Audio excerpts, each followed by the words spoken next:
Jeff, take us through what you should be watching for, especially with this reaching really epidemic levels with kids. Well, it's really interesting that in the previous segment you talked about that there was a possibility of the PTSD and why people were acting out at the Capitol with trying to get in with guns. I think what we're seeing is the world is upside down, not just for us as adults, but especially for youngsters. They are experiencing PTSD. We are seeing many more cases of anxiety and depression going into the emergency rooms. We are seeing that there are kids who have thought about suicide more than perhaps they've ever done before. They're completely disconnected. So they're becoming much more introverted, much more anxious, much more angry because, quite frankly, they don't always have the skills, Nicole, to say, hey, I'm really upset or I'm feeling depressed. Instead, they act out a lot of those emotions and feelings.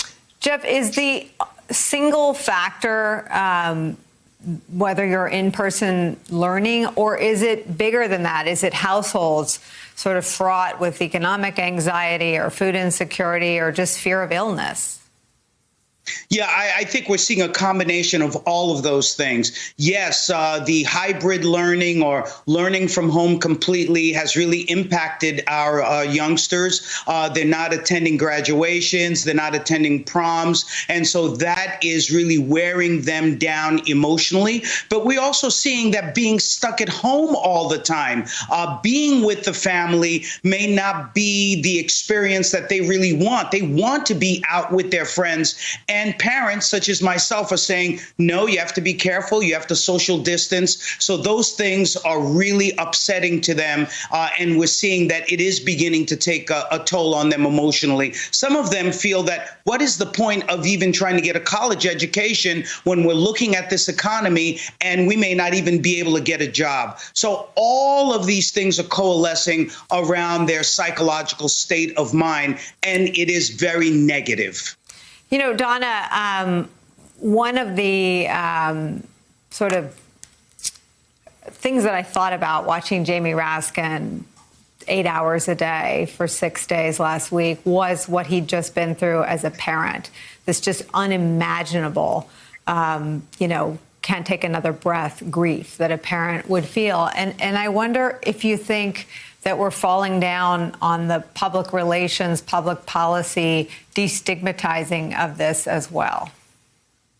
Well, I mean, I think that we have always struggled with how it is that we publicly talk about mental health needs and mental illness. I think we've always struggled with how we provide care across the board in an equitable way, no matter what community that you live in. I know when I was representing my congressional district, there was such a need for mental health services for young Black children, and yet not a way to find culturally appropriate care for them. And so this pandemic has really exacerbated all of that, the pressures on families, the pressures on children, on struggling with education, and that on top of the fact that we've never had the number of providers that we've needed in the system anyway.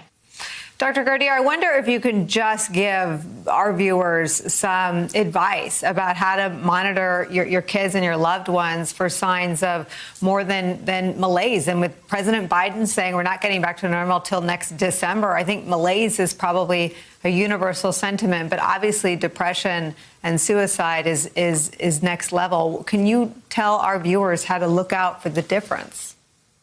Well, I think the most important thing that parents, family members need to do is to listen to exactly what our kids are saying. If they're not talking about the future, if they're not talking about things that are positive or talking about happiness, but instead of talking about all of the things that are wrong and they can't see their way out of that malaise, if they are oversleeping, if we're finding that they're so frustrated that they're becoming down downright angry and rageful, and I've seen it in a lot of my patients, I've seen it in some of my own children, then we know that something must be done. And yes, there is an issue.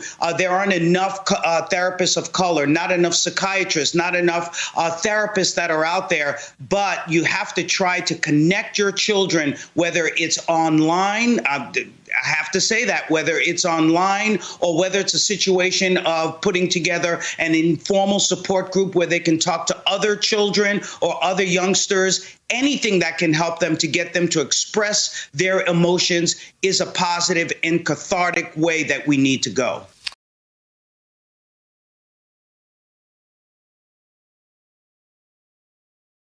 Hey, thanks for watching our YouTube channel. You should know that you can follow today's top stories and breaking news and catch up on your favorite MSNBC shows all in one place. Download the NBC News app today.